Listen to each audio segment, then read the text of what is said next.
सारी रात वो वक्फे वक्फे से आंसू बहाती रही थी, ठीक से सो भी ना सकी। सुबह उठी तो सर भारी सा हो रहा था। वो मुश्किल ही एक सूखा टोस्ट और चाय की आधी प्याली हलक से उतारी और बाहर निकल आई।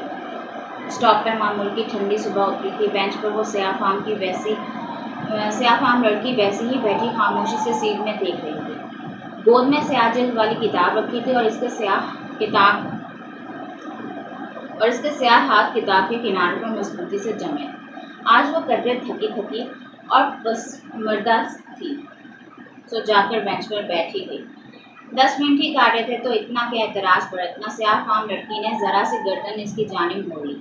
रात को ठीक से सोई नहीं? बस ऐसे ही। वो दूसरी जानिब देखने लगी। सड़क सामने खाली थी। दूसरी तरफ इक्का दुक्का लोग बस के मुंतजिर टहल रहे थे। लोगों की सताई हुई हो।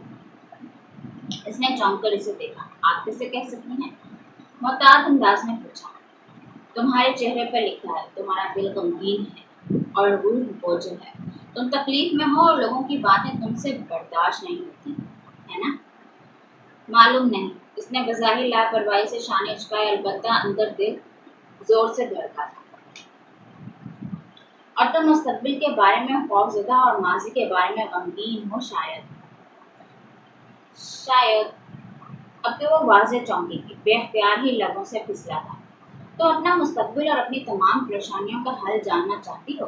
कुछ ऐसा हो जिससे तुम्हें तंग करने वाले लोग तुम्हारे आगे पीछे फिरने लगे, तुम्हारा महबूब तुम्हारे कदमों में आ गिरे, माल और दौलत तुम पे निछावर हो जाए, तुम सबको अपनी मुट्ठी में करके दुनिया पर राज करो। क्या तुम ये नहीं चाहती? हाँ।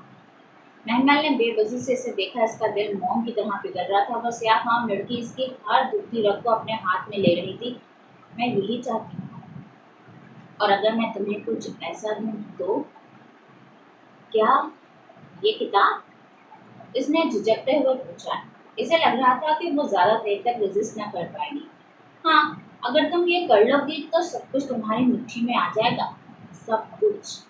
महमद मुतज़ब्बिब से लब कुचलने लगे। इस लड़की की बातें बहुत पुरफरेब, बहुत पुरकशिश थी। इसे लगा वो जल्द ही फिसल पड़ेगी, बहक जाएगी। क्या ये सब इतना आसान है? शायद नहीं।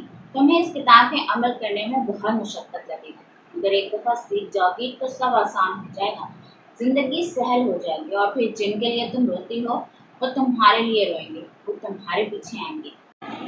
बस का तेज हॉर्न इसे माहौल में वापस लाया। वो चौंकी और बैग का स्ट्रैप कंधे पर डाले उठ खड़ी हुई। 10 मिनट खत्म हो चुके थे। मेरी बस।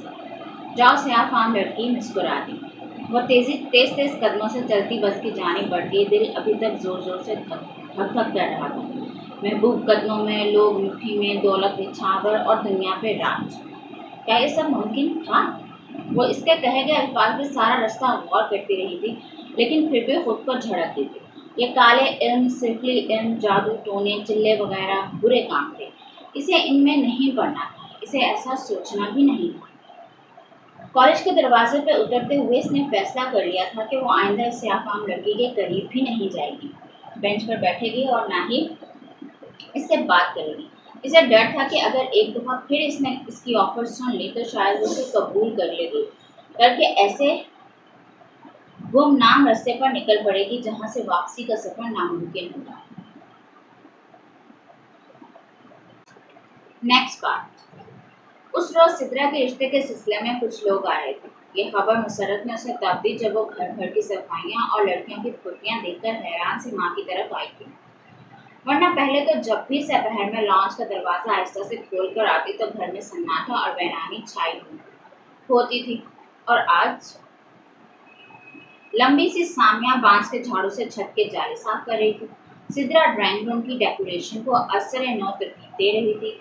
निदा माँ के सर पर खड़ी लॉन की सफाई सुथराई में मशगूल थी, तो महरीन मेहताब ताई से सर हिलाते कोई हिदायत सुन रही थी। एक आरजू ही थी जो टेरेस पर टांग रखे बैठे कानों में वॉकमैन लगाए किसी मैगजीन के वर्क उलट रही थी। बेपरवाह, बेनियाज और मगरूर। शुक्र कि वो खूबसूरत ना थी, वरना शायद वो आसमान से नीचे ना उतरती। रिश्ता सिद्रा का है और ये खुद गर्ज खानदान सारे का सारा लगा हुआ है। मतलब आहिस्ता बोलो। मुसरत ने घबरा कर इधर उधर देखा, फिर आहिस्ता से बताने लगी, दरअसल भाभी बेगम का महज अंदाजा है कि रिश्ता सिदरा का ही होगा। नमान भाई की बेगम ने खसूसन किसी का नाम नहीं लिया, सो फिजा को शायद कुछ उम्मीद हो। नमान भाई की बेगम कौन? तुम्हारे अब्बा की दूर की रिश्तेदार है। इनका बेटा फुरकान एरोनॉटिकल इंजीनियर है, बहुत अच्छा घराना है, और एक बेटी है शादीशुदा, ऑस्ट्रेलिया में रहती है। बेगम नुमान ने किसी के जरिए कहलवाया, और ये सारी लड़कियां इस उम्मीद पर लगी हुई हैं कि शायद वो इनका रिश्ता मांग लें। वो तमस्कुराना हंसकर अपने कमरे की तरफ चली गई। शाम में मुसरत ने इसे किचन में मदद के लिए बुलवा लिया था। अचार, गोश्त, बिरयानी, सीख कबाब, फ्राइड मछली और कितना कुछ करेंगी आप? वो बर्तनों के ढकने उठाकर झांकते हुए पूछ रही थी। ये सब तो तैयार है, तो मीठे में 2 चीजें और रशियन सैलड बना दो, और चाय के साथ स्नैक भी। चाय भी और खाना भी? वो कमर पर हाथ रखे हैरत से बोली, इतना कुछ किसके लिए? क्या इतना रिश्तों का कार है सिद्रा बाजी के लिए? आहिस्ता बोलो, मैं किसी से डरती थोड़ी हूँ, अभी जाकर मुंह पर भी कह सकती हूँ। और तुम्हारे इस कहने पर जो बातें मुझे सुननी पड़ती हैं महमल। वो थकन से आर्जिदा होकर बोली तो वो खामोश सी हो गई। फिर दुपट्टे की गिरा कसकर काम में जुट गई। चाय की ट्रेली इसने बहुत एहतमाम और मेहनत से सजाई थी। उस वक्त पत्थरों के बल बैठी ट्राली के निचले हिस्से में प्लेट्स सेट कर रही थी। जब मेहताब ताई कुछ कहती हुई किचन में दाखिल हुई, सिद्रा इनके पीछे थी। सब तैयार है जी। इसने बैठे बैठे गर्दन उठाई। मेहताब ताई कदरे उजलत में नजर आ रही थी। ठीक है सिद्रा, तुम ये ले जाओ, और मिठाई किधर है? मेरा ख्याल है चाय के बाद ही बात पक्की कर देते हैं, मिठाई तब तक सेट कर लेना। वो तो रिश्ता मांगने आई हैं ताई, बात इतनी जल्दी पक्की कर देंगी? वो हैरान से हाथ झाड़ती खड़ी हुई, और ताई भी किसी और मूड में थी, सो बताने लगी। हाँ तो अब मजीद क्या इंतजार करना? लड़का इतना अच्छा और खुशशक्ल है, फिर हमारे पास कोई कमी थोड़ी है। मंगनी आराम से महीने 2 महीने तक करेंगे, और शादी साल 1.5 साल तक।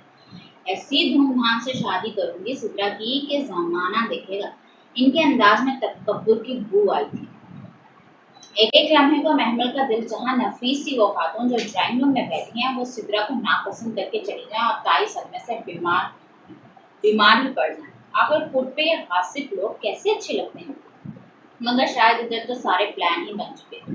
सिद्रा नाजुक हिल की टिक टिक करती ट्रॉली धुकेरती ले गई, और वो खाली किचन में खामोश सी कुर्सी पर बैठ गई। मुसरत भी मेहमानों के पास थी। जाने कैसे ताई को इनके फर्द होने का ख्याल आया था, और इनको वो वहीं बिठा दिया। Tissue महमल, tissue. नायमा चची ने जोर की आवाज लगाई तो वो तेजी से उठी। टिशू रखना भूल गई थी। ओह। वो टिशू का डब्बा उठाकर भागी। बस लाउंज में लम्हे भर को रुककर बड़े आईने में खुद को देखा। ऊंची पोनीटेल, स्याह जीन्स पे लंबा सफेद कुर्ता, और गर्दन तिरगिर मखसूस अंदाज में लिपटा एक टाई एंड डाई दुपट्टा, जिसमें वो खुद से जो के साथ चलाती थी। यह गालिबन पिछले से पिछले बकरे ईद पे बनवाया गया जोड़ा था, जो अब तक खासा घिस चुका था। खैर कौन सा मेरे रिश्ते के लिए आए हैं? वो शाने उचकाकर ड्राइंग रूम की जानी पड़ गई।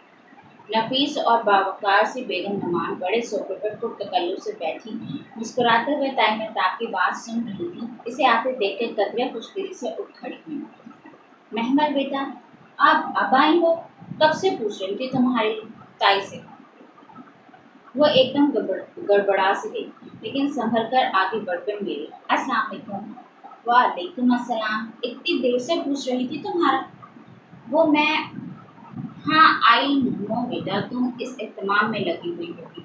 मुझे याद है जब मैं करीम भाई की इयादत के लिए आई थी, तो इस अकेली बच्ची ने सारा खाना बनाया था। वो इसे अपने साथ बिठाकर प्यार से देखती, 2 बरस पुरानी बात करती थी।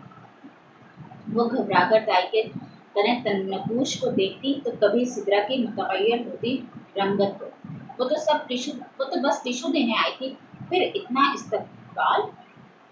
आप ये ड्रम स्टिक्स लें ना भाभी, ये ताई ने इनकी तवज्जो बटाना चाहिए। अरे ये तो मेरी फेवरेट है।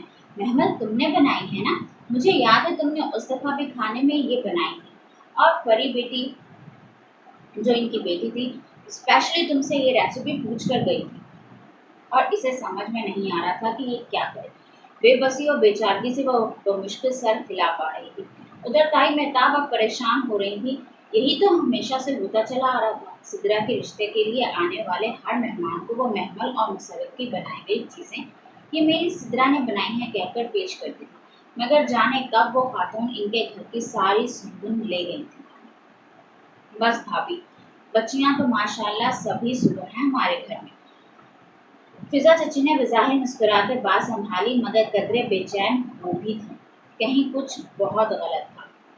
जी, मगर ये सब तो सिद्रा ने बनाया है, बेचारी सुबह से लगी हुई थी। मुसरत ने जल्दी से कहा। जी जी, ताई मेहताब ने फौरन तायीद की। Very good Sidra.